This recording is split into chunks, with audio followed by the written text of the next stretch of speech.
Welcome to the DTC Insider podcast, where online business owners come to find actionable tips and tactics to grow their businesses. Now, here's your host, Brian Roisenthal.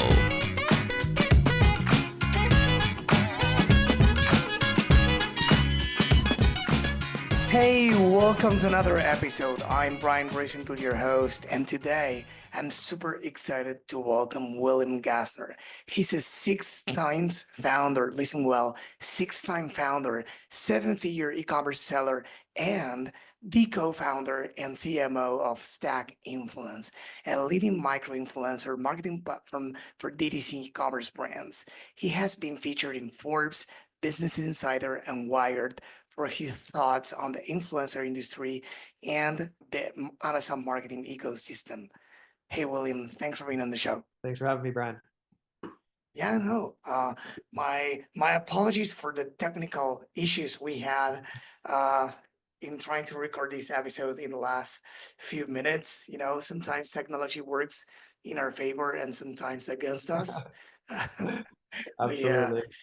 So we'll discuss this time to try to see how we can make influencer marketing work in our favor, talking about the brands side. So, influencer marketing, first, let's start there if you want. It's kind of a buzzword these days, but I feel that it's kind of a black box for many brands since they don't know how to either get started or scale it. So I would love to talk about both scenarios today. So for brands starting out with influencer marketing, of course, what are the best ways to get started? Great question. So when most people think of influencers, right, you think of the celebrities, the Kardashians, kind of these people with millions of followers.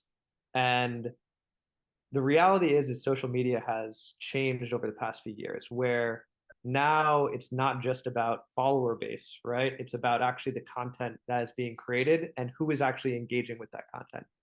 And big things in the social platforms that have evolved are that no longer are the days where you post something and every single person who's following you actually sees that post. It's really the only people who care about that content and again are really engaged with your profile that are going to end up seeing it. And so it's opened up basically these opportunities for these much smaller creators, people with sometimes even only a few thousand followers, to become these really, really valuable promoters. And the reality behind that is now, besides the social platforms not just showing content to only people who are engaged, they will now also show content to people beyond the follower base, right? So you can, again, have a few thousand followers and actually get a post that goes viral and reaches millions of people. So when brands are thinking about getting started, my biggest recommendation is honestly reach out to people who are within your niche and focus less actually on follower base and focus more on the content that they're generating and how kind of what their expertise is in your product, your niche, your category.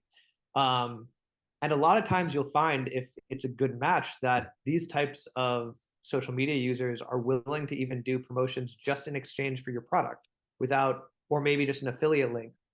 So without actually getting paid a lot of money. And it can be an amazing way to just kickstart your brand. If you're even an established brand, actually drive a lot of brand awareness, get great content, and tap into an engaged audience that you might not no longer have had or have had in the past. And so that's kind of my main recommendation. And what the industry calls nowadays these types of smaller creators, they say nano or micro influencers. And that's actually what our platform specializes in. But any brand can really tap into this audience themselves. They may have a challenge scaling and managing it, which we can help with, but it can still be a really, really effective strategy to get started. Interesting what you were saying, and I have a lot of questions already for you. The first one is, micro influencers versus celebrities. You said that it's no longer about the how many followers they have, but about the influence they have, how many how much people engage with the content. So I wanted to know, followers on one hand give you a, let's say numerical way or factual, way to assess whether someone has reached or not. On the flip side, influence, engagement, how do you measure that? How can you tell if someone you don't know is a good fit for your brand or not, for that matter? Another great question, Brian. So regarding engagement, there's a lot of different tools out there that can help you kind of dive deep into different social profiles and not just see, like you said, their kind of blanket follower base and assume that they're going to reach a million people or hundreds of thousands of people, but actually looking deeper into, are those followers actually engaging, right? And a few basic metrics are, do people like the comments or content that you're producing? Do they comment on it? Do they share it, right? Even without those tools, very simple things that anyone can do is, if you go into a profile, just look through some of their past posts and kind of compare the numbers of those engagement metrics, those likes, those comments, those shares on each post, correlated to that, their actual follower base.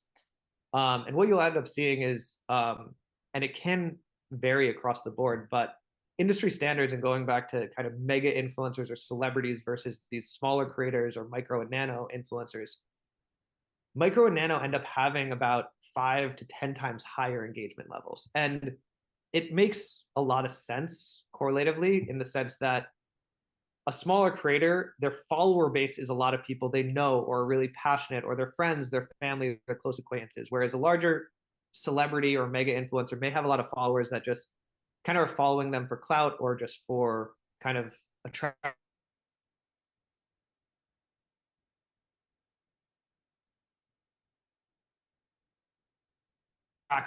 If anyone's doing influencer marketing, right, there's a part of it that is for obviously reach and impression rates. But then the second part is obviously, and probably more importantly, is converting someone who is following them or seeing this content into becoming your D2C customer. And that's why engagement is very, very important. And one of the most important metrics we look at when choosing influencers who are allowed to go onto our platform and who to actually work with, because again, it's the most correlative thing to a conversion. So again, you can check it out yourself, or really there's a lot of different tools out there to just analyze profiles and see those metrics in kind of a more in-depth way. Yeah.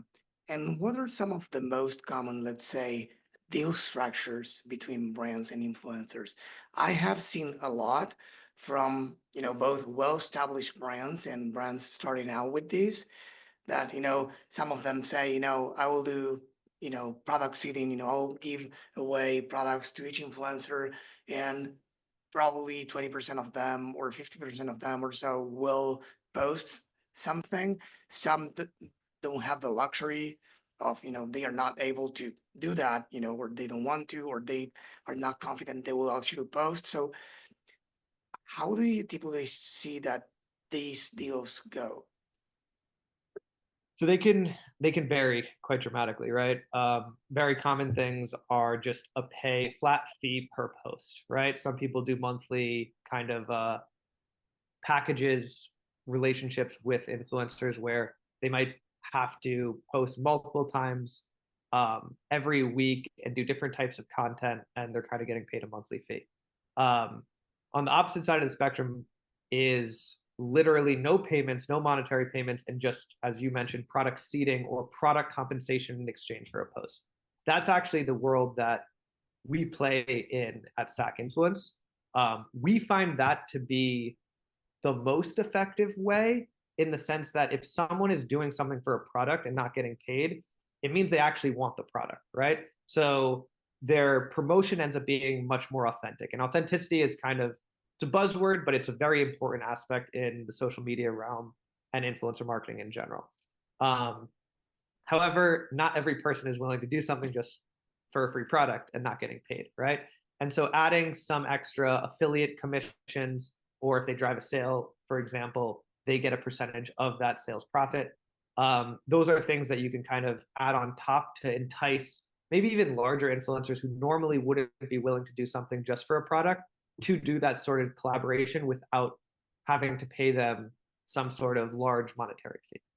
And those are pretty much the most common ways of whether it's affiliate, free product, paid, or kind of a subscription-based model to deal with influencers. But again, if you can manage it, I recommend the product compensation model over everything else. What are some of the challenges that brands face when using micro influencers that you have seen at least? So there are definitely a few challenges. It's not all roses in the micro influencer world. The biggest challenges are, first off, scale. So the advantage to a larger creator, right, is that they do have a large reach, right? Even if their engagement levels may percentage-wise may be lower. So you can work with a handful of these 100,000 million follower-based influencers, and doesn't take too much to find them and also negotiate deals. Might cost you an arm and a leg to work with them, but that's another story. On the micro or nano influencer side of things, really only working with a handful of them may not be that effective for you, right? You are much cheaper, right? Like you're giving a lot of times free products away, et cetera. But even with their engagement very high, their follower base may limit that unless they're really creating that super great content that may go beyond their follower base, which absolutely can happen. So the name of the game with these smaller creators is you want to scale them out. You want to work with dozens, hundreds. Some brands on our platform actually even work with thousands. And yeah, and at that level, right, you're aggregating this smaller follower base, but you're multiplying that high engagement level, right? And now you're reaching millions of people, but you're diversifying across a whole bunch of smaller channels. Now, a challenge with that is actually finding people, right? It's finding enough people in your specific niche who want your product and are willing to do something for a low monetary fee or just a free product so it actually is cost effective to scale. That's really the first big challenge I see brands facing and why they come to Stack Influence to solve that as one aspect.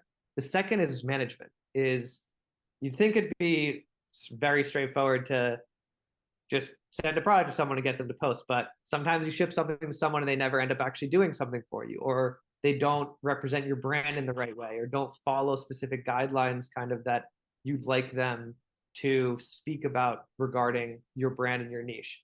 And also just even paying them and vetting them and making sure they have the right engagement levels, don't have scandalous things in their profile, et cetera. Those are all additional challenges if you can find that scale. And so my always recommendation there is if you're just starting out in the influencer world, reach out to a few of them, right? Get your feet wet, figure out what works, what doesn't, and kind of find your target niche audience, right?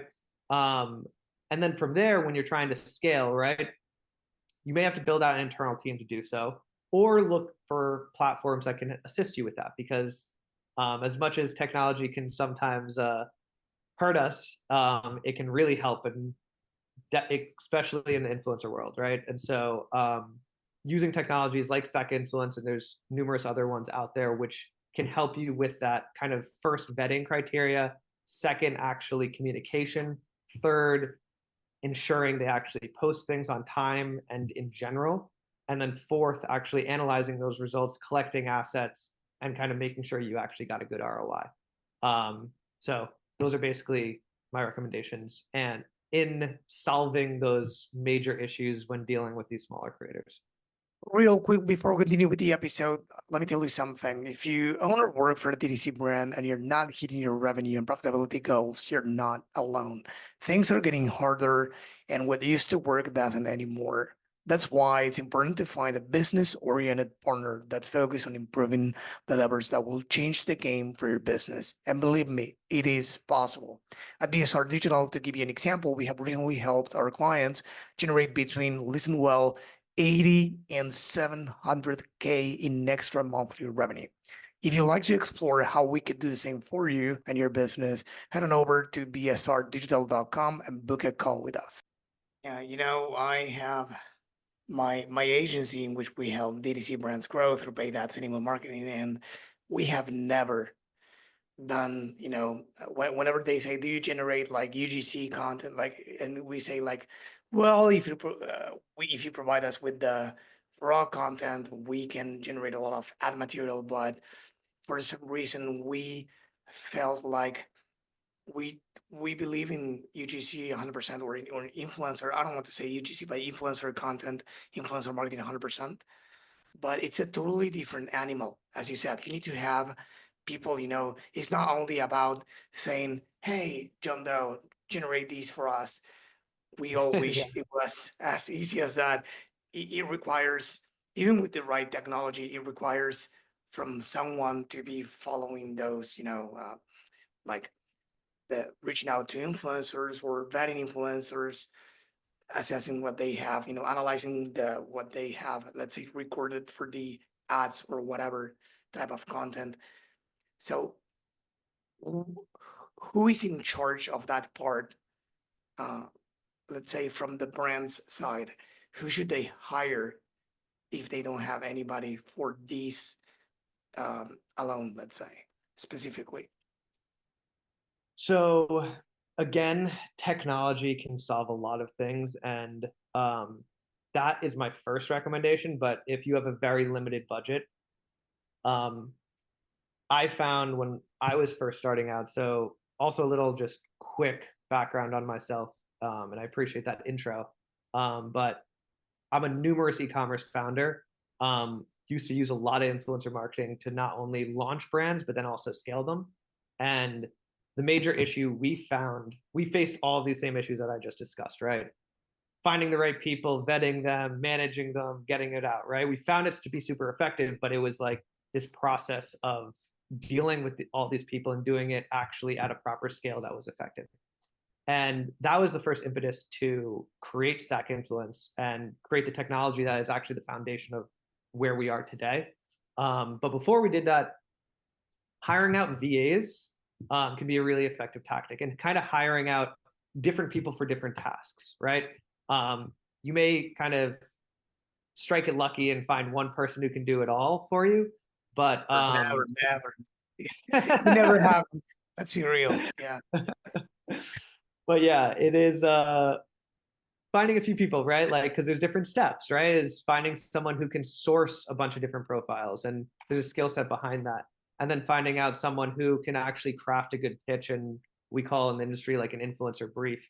And then also actually manage that funnel of people. And there's also kind of makeshift tools using some technology that might not be an influencer software, but kind of using like an Airtable, et cetera, somewhat of a CRM to actually put people through a funnel. Keeping track of where people are is very key, because you quickly, if you're scaling it out, you'll quickly lose track on who you send products to, who's still testing it out, who's actually created content, was that content effective, do you want to actually continue working with them, et cetera. And so building out somewhat of a CRM, at least use a spreadsheet to do it, and putting some people on different tasks within your organization is a good way to start it out. But I will say that the softwares out there are well worth the time spent, and you will do it cheaper than actually hiring it out. And that's what we did initially. And the tools we built out were effective enough to create a business around. So that's my recommendations on if you're just starting out versus actually find this to be an effective tactic for your D2C brand and want to actually scale. What if a brand wanted to use Stack Influence? What's the process, for getting started with this? Absolutely. So first and foremost, and this is a reality for all influencer marketing, not every brand works for us. So there are just some products that people are not willing to promote on social media, or it's very just too niche, right? So as an example, let me interrupt. No, sorry, go ahead with the example. Maybe you answer my question. Okay, cool. For example, athlete's foot cream, right? Is very, very popular product, sells millions of dollars a year. But people really just aren't willing to go on social media and talk about how great their foot fungus is, right? Right. So there's certain like medical conditions that can be sensitive, but then there's certain things in that realm. For example, acne products actually work really well for influencer marketing. And the bottom line is people are becoming more comfortable talking about kind of like self-care, et cetera. So there are some of these different products that can work and can't in very similar niches, right? Um, Also, if it's like a very specific target, right? So you only want to deal with pets, but you only want to deal with this one specific breed of pets, right? Maybe you can find a few, and in those realms, I usually recommend going after actually larger creators as opposed to the micro, because like there's going to be just so many. If you're not scaling out the micros, it's just really not gonna. You're not going to diversify your risk enough and get enough of a larger audience to make it effective. So you may want to go that paid route and find someone, because there's an influencer for everything. Find someone with a larger follower base who just focuses specifically on that niche, right? But in the micro realm, like again, you want to scale. So again, it doesn't work for everyone. Any follow-up question to that, and I'll go into how the next steps, if you're the right fit, how we can work together. My apologies for interrupting you, but No yes, you worries. did ask my question. I was going to Okay. ask you if it was related to product market fit or not. But yeah, you said that you could be doing millions in revenue, but then maybe it's taboo or something like that, talking about that specific product or product category, and then nobody wants to go, on camera talking about that or promoting that. So yeah, I can totally see that. So I want to ask you a question on, the following. So we discussed, what to look for in an influencer, whether it's micro, celebrity, etc. But what about from the what happens, let's say, from the influencer's perspective? What do they look, what do they look for in a brand? What do they want to see from the brands and to be willing to do something for them? Really good question. So following up also on your product market fit kind of comment, that is an absolute reality to influencer marketing as well. And it leads into the current question you have regarding what things are influencers looking for in a brand and what are they willing to do. So if your product is not that desirable, right? Maybe you could pay someone a lot of money to represent it, but a lot of times, even with monetary payments, certain brands just aren't willing to represent that, because there is this big factor of it's not just about the product, it's about, will this product relate to my audience and will they care? So big reasons influencers actually want to collaborate with a brand are, one, to actually engage their audience, to provide value to them, right? And to represent something that represents themselves. A second thing is, on that level of engaging with your audience, is to grow more followers, right? Is to become a more popular influencer. A third is to actually kind of build an influencer resume. So obviously, more established brands have a bit higher advantage in the influencer realm, because influencers want to collaborate with them so that they can kind of not only build this resume as a representation of this brand I collaborated with, but also as a way to leverage that relationship to get more brand opportunities, right? And then I would say the last thing is, if they believe it can be sold, right? Right. We've had a lot of success with brands creating longer term kind of affiliate relationships, whether that may not just be that first relationship, maybe it's just for a product compensation or maybe for a flat fee. But once an influencer realizes like this is a really good product and they love the brand, a lot of times they're willing to continue to promote that product across a variety of their channels, and do it without any extra free products, but just for an affiliate commission. And that is something that I really recommend brands do, is almost build out, whether they're leveraging a software or doing this kind of themselves, start to build out this kind of internal community of always on people who are consistently promoting your brand. Because there's just natural psychological tendencies of consumers and human beings to not just convert on something the first time they see it, but if they consistently see it over time, right? And so those ongoing relationships are really valuable in the influencer realm. What are some of the most common ways or type of engagements you've seen between brands and influencers, and I'm referring to the type of content. Like, is it only for, let's say, whitelisting? Like, I don't know, the influencer you can run ads for your brand, but on using, the influencers profile, or is it for organic only? Is it for a combination? Is it for you as a brand to use it in your own ads manager? Is it for something else? What else have you seen? So, variety of ways you can work with influencers, right?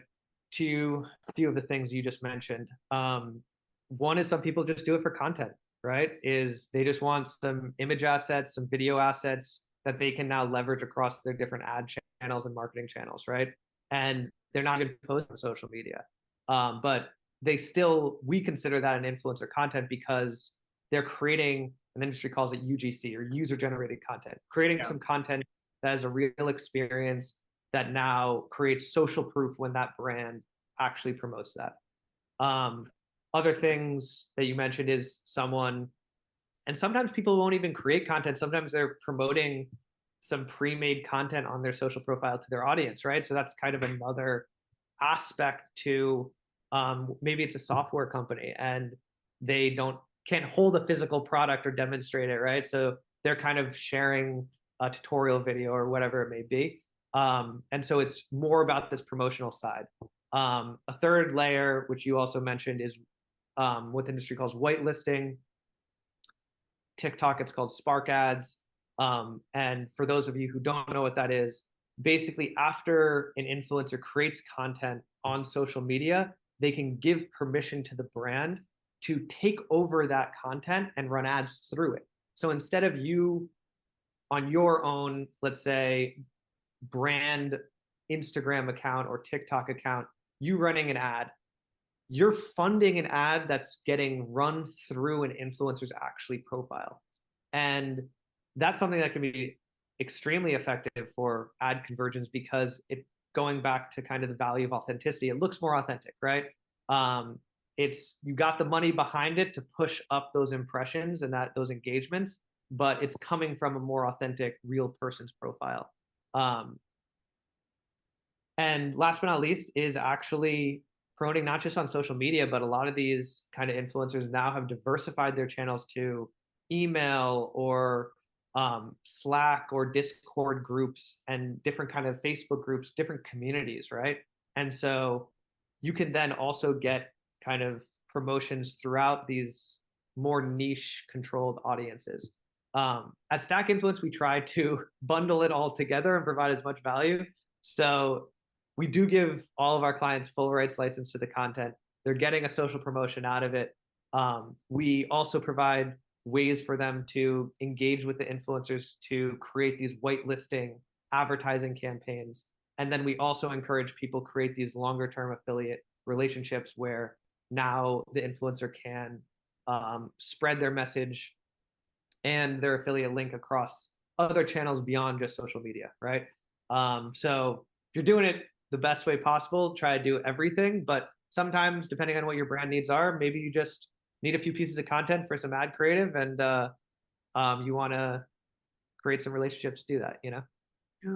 You said something that remind me of something that, people have been saying a lot of things in the last, let's say year or so about UGC. People claimed, UGC is dead, blah, blah, blah. And what I agree with is that AGC, actor generated content, people can tell. Most times consumers are smarter than ever and they can tell that there's a promotion involved. So probably they don't trust as much in the recommendation as if it wasn't. So how can brands, scale while keeping this authenticity that help this, to keep working at scale, you know? Yeah. So you're completely right. The UGC realm can be hard, right? Because not every piece of content is equal and will convert, right? So few things that, going back, the more authentic, the better. We're now on social media, we're bombarded by content, right? especially kind of like photoshopped, like beautiful content with models, etc. And even kind of UGC has also just now bombarded our feeds. And so consumers have naturally just become very accustomed to our attention span split. So it's hard to kind of now break through than it ever has been. And again, the more authentic, the better. And goes back to something I mentioned earlier. And a big reason we have focused on product compensation as opposed to monetary payments, not to say that we don't want influencers getting paid, because everyone deserves to be paid for their work, right? But we want to create these relationships that turn into more, again, affiliate or longer term kind of paid collaborations. But the initial relationship, finding someone who's willing to do something for a product, right? There's nothing better than that, because a testimonial from a real customer who tried your product, and we even have actually features on the platform where if someone doesn't like the product that they were kind of given, we tell them they don't have to promote it, right? They only have to promote products they actually really love. And the reason we do that, and we still will kind of compensate them in a bit for even receiving that product, but the reason we do that is the content just ends up being, it goes back to that authenticity. It's just way more real. And that is really what is now breaking through to audiences these days, because the UGC realm has blown up. And now you have all these creators who kind of are, as you said, AGC, like they're more actors. They kind of like have a certain script. And now we're even entering into this AI generated world where it's like, you don't even need a real human. You can kind of Get have. me started on that. Don't get me started on that, please. I hate all these like AI comments and everywhere, like LinkedIn or yeah. Sorry, you hit a Yeah, nerve. no, it's crazy, the world we are entering. And I do see, I actually just wrote a Forbes article about this, and like the advent of AI in UGC, um, in the sense that it may assist with some content creation, right? But if you're solely relying on it, and whether it's, as you mentioned, like people posting on LinkedIn or X, and just everything is now, you can tell, and it's a weird thing, but you can tell that it's curated by an AI, right? There's something I actually wrote about in the article called the Uncanny Valley. I don't know if you've heard of this, but it was kind of this psychological theory that a robotics professor came up with, which is that the more something becomes, like, speaking of robots or kind of artificially generated images, the more it becomes lifelike, right? The more humans start to like resonate towards it and kind of like it, right? If it's not lifelike at all, it's scary, right? But then it hits this point where it's getting very close to reality, where that, and this is the uncanny valley, everything, all of that desire and kind of affinity towards that drops off, and people become very uncomfortable. And that's kind of the realm we're now getting into, with not only just AI generated images and graphics, but also just like written content, right? Like human beings are smart, and we can tell when it's like it's too curated, too almost perfect, but there's something off, right? And as opposed to that providing layers or feelings of desirability, it like totally puts us off, and now we just like stay away from it, right? And that is can be similar with actors, right? And so that's where it's like you know someone's kind of faking this pitch, and you kind of zone out and don't listen to it or keep scrolling. And when someone, even if the graphic or the video is kind of with an iPhone and a little blurry, right? It can convert really well. Like I remember I was running a pet product back in the day, and we authentically were just getting content from our customers and testing a whole bunch of different ad creative, got some like amazing curated content, like with like professional cameras and everything else. And there's this one video of half kind of shaky and blurry of a guy feeding his dog, and his dog's super excited. And that was by far the best converting ad, right? And it's like, it's the last thing you would have expected. Like, cause it's just like, I paid a few $1,000s for this other perfectly curated, edited piece of content. And this like, basically blurry video kind of was the winner. So Yeah, I speak with a lot of founders here in the pod and, outside the pod too. And some of them say, there's a lot of founder-led content, and I love that because I always say the same thing, like to my clients specifically, but to any founder I speak with, really, is like I ask them, do you believe that what you sell will benefit your customers? Sure, of course. Great. So why don't you go out there and, you know, say it out loud and shout it everywhere, and so everyone can possibly hear that message, right? And they say, oh, well, so if you are a founder and you get out there, one of the founders of Little Saints, it's a very cool beverage brand. They said that they tried, paying a lot of money for, these curated and good looking videos, but then when they went out there dressed as the ingredients of the beverages they sell, which is basically mushroom, because it's a mushroom cocktail drink. So they were dressed as Damiana, Reishi, Lion's Mane, and dancing. And they said, I look like an idiot. I know I look like an idiot, but who cares? I Yeah. entertain, because now you need to either educate, entertain, or, so, and they have fun. They give the brand a unique personality. People see the founders as well, and they can see through and read through it as well, right? So, but I wanted to say something else about what you said about, AI. I believe it's pretty cool. I have a background in computer science. I used to be a developer for many years. As I always say, I keep the glasses, So I'm a nerd, I love that. I love technology. I embrace it. I use ChatGPT, but mainly, for example, the show notes. I say, hey, we discussed, ChatGPT. This is what we discussed in the episode. Give me the show notes. But I think I'm not hurting anybody. I try to curate, of course, the show notes, but Yeah. posting on LinkedIn, commenting on LinkedIn, and it's like, okay, like where do we draw the line? And I think that, of course, there's pushback whenever something new gets released, but there's a barrier that I think that it's very thin. For example, the a few 1 or 2 months ago, I came across this tool that I don't recall the name for real. I don't remember the name, but I saved the link somewhere. It was an, AI influencer platform that it's like basically instead of text text to speech, text to influencer, and there was a demo video, and there was someone, on camera saying like a Loom video, hey, here you choose from these topics and these creators, and wait, here's a list of creators, and hey, that's me, because guess what? I'm AI too. And it was like, what? Yeah. Really? And it's like, no way. So where do we draw the line? Like, Yeah. it Exactly. looks like a human, but it's not a human. So what do we define as influence after all? Yeah. Because AI can have influence.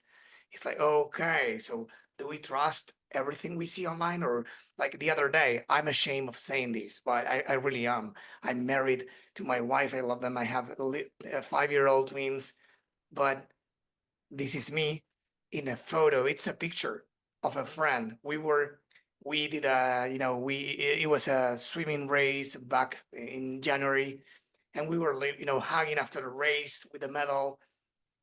One friend of mine took that photo. It wasn't a video. It wasn't a live. It was a photo. It turned it into a video with a prompt like kiss each other. And I'm Oh, not, I was I and it was like so real that if it was not coming from a friend, sent directly to my wife, and it was, let's say, even a guy or a woman that I was kissing, I was going to get into a lot of trouble, because it was so legit. I didn't kiss the guy, by the way, but it was so legit that it's like, what the fuck? With yeah. politicians, with TV, or let's say, public personalities, like, it's like, okay, what is all this? Because it's really interesting but dangerous at the same time. Yeah.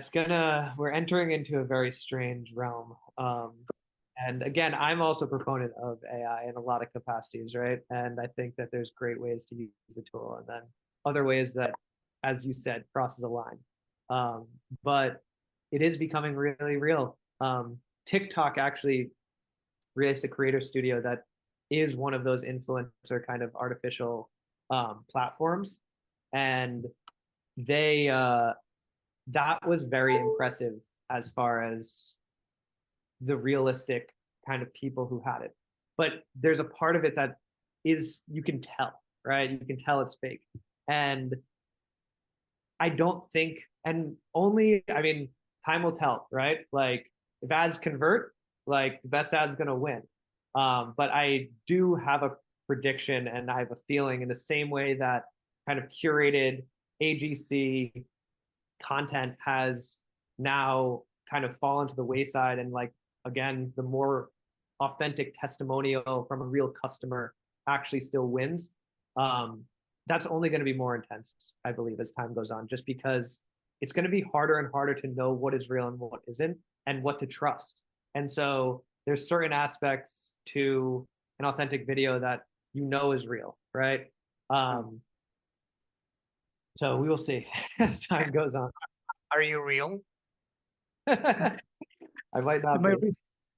It's the Matrix. So going, one of the last questions I have for you, we discussed at length how we can use, all these with social platforms such as Meta, TikTok, etc. What about marketplaces like Amazon, Walmart?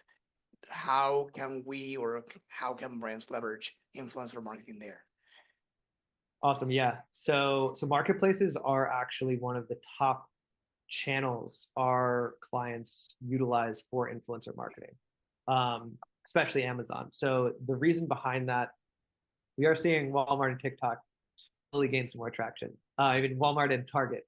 But the reason why marketplaces have become very popular on our platform is, first off, they attract a huge amount of consumer base, right? Like, I think the stat was like 45% of consumers online across every single marketplace and website buy through Amazon, right? Whether that's a positive or negative thing. But the bottom line is marketplaces are becoming more and more competitive, right? And they're search engines at the end of the day. So about 73% of people, if I got that stat right, don't even go past the first page when they search for something on Amazon, right? You got like 45 listings, like you got enough stuff there to make your decision. There are thousands, if not hundreds of thousands or millions of pages for some search terms. And so, let alone if you're not on the first page, but if you're on the 100th page, right, or the 5,000th page, like no one's going to see your product. And so how do you break through? And influencers are one of the best ways to do that. And the bottom line with it is, marketplaces love external traffic. So they consider someone who's already on Amazon searching for a product, like that's Amazon's customer, right? But if you all of a sudden brought someone from a Facebook ad or an influencer marketing campaign over to your Amazon listing, right? That's a potential new customer for Amazon. Probably not. They've probably gone on Amazon before, but they went to your website or your channel first instead of going to Amazon to buy, right? And that's valuable to Amazon because obviously they're making money off that sale. And so Amazon, Walmart, Target, they prioritize these types of sales and help your listing grow in that ranking or search positioning, right? They'll show you for more keywords, higher position within those keywords, etc. That's the first layer of value that brands use from our platforms and see extremely amazing results from. The second is, once you're there, right? Once you're in that visibility to consumers when they search for something on that first or top pages, how do you compete? We call it being sticky, right? Do you stay there? And the way to do that is to actually convert on now that organic traffic that is finding you by searching through a marketplace like Amazon.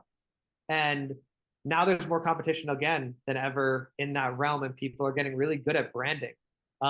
So to differentiate yourself, also utilizing not just the social promotions and the influencer relationships to get that external traffic to drive up that rank, but also then utilizing that UGC content in your profiles to create that social proof and enable actually that new visibility of consumers to actually convert. And there's a lot of new tools out there, especially on the Amazon marketplace, that have enabled kind of this integration with UGC. They have something called the post system, which is kind of almost like an Instagram feed that you can integrate into your Amazon profile. They even have now kind of like somewhat of a TikTok competitor app called the Inspire app that can have your UGC integrated into, right? And then especially in what in the Amazon ecosystem they call the brand store, or kind of like on your product, you have this a grid where it's almost half of a website. And Amazon's really pushing for this to almost create every listing and every brand as a really like high converting website. And what a website is content. And so utilizing that influencer content will kind of put you a step ahead of a lot of the competition. And once you're there, actually convert on that traffic. So we love working with Amazon brands. It's one of the most effective ways to actually beat the competition when you're dealing with the marketplace, even though influencer marketing works regardless of whether you're selling on WooCommerce, Shopify, website, any marketplace, but you really can win it big on the Amazon side of things. That's great. So the last question I have for you is, do you have by any chance a book to recommend to the audience? We put together a list of books every single year that were, books that were mentioned here on the pod. Do you happen to have any? I got one for you. Book I read recently is called Biology, but bi spelled B-U-Y and then ology, right? Basically the science of why we buy.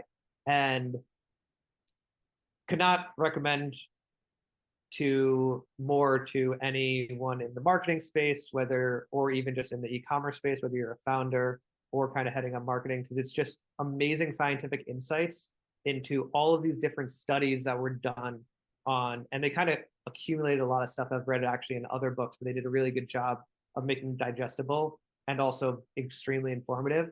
But very simple science of why you buy. It's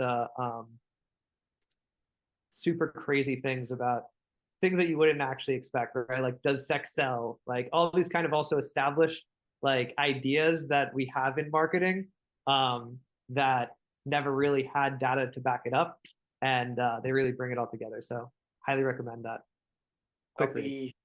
I love what you just said about the book. I'll give it a shot. I'll add it to my wish list. And I love the fact that we have a new book to add it to our list, because typically, of course, we read more or less the same things here, and this is a new one. And whenever there's a new book, I love it because there's a new one to add to the list and to have to add to my wish list as well. So you've been great. I wanted to thank you for coming on the pod. Very interesting insights, a very different, episode from the typical episodes we do with founders in, in a very special time of the year. This is going to air, mid-October more or less. So it's, Black Friday is coming, Q4 is here. So it's a lot to digest, and influencer marketing for Q4 2025, etc. It's something for brands to consider if they are not doing it, or to probably level up the game and do it more professionally. So before you go, where can people go to learn more about you and Stack Influence? So you can find us on basically all of the social channels at Stack Influence, but best way to get in touch with us is via our website, which is stackinfluence.com. And then you can also send me a personal email if you wish at william@stackinfluence.com. And very easy to sign up. You can either do a self-serve, sign up on the platform, you can get in touch with us and we can give you our sales team or account management team, give you a full demo of how everything works. And beautiful thing about Stack Influence, it's all automated. So you don't need a team to manage these things. You set a goal, and then the platform sets out to achieve the goal, and you pay as you go, and you pay for what you get. So again, appreciate having me on, Brian. Really great chat, and excited to have more people jump into the influencer world. Yeah, totally. And for those who are listening now, please, if you're not there, go to the dtcinsider.com. Make sure to find this episode, and you will find all the show notes, including the social handles for Stack Influence, the website, and you are on LinkedIn too, right? I'm on LinkedIn, yes. You can always connect with me there as well. Amazing. So you should find his LinkedIn as well. Will, it was a pleasure to have you here on the show. Thank you. Thank you. This episode was brought to you by BSR Digital. We help DTC brands grow through paid ads and email marketing campaigns. If you'd like us to help your business grow, head on over to bsrdigital.com and schedule a call with us.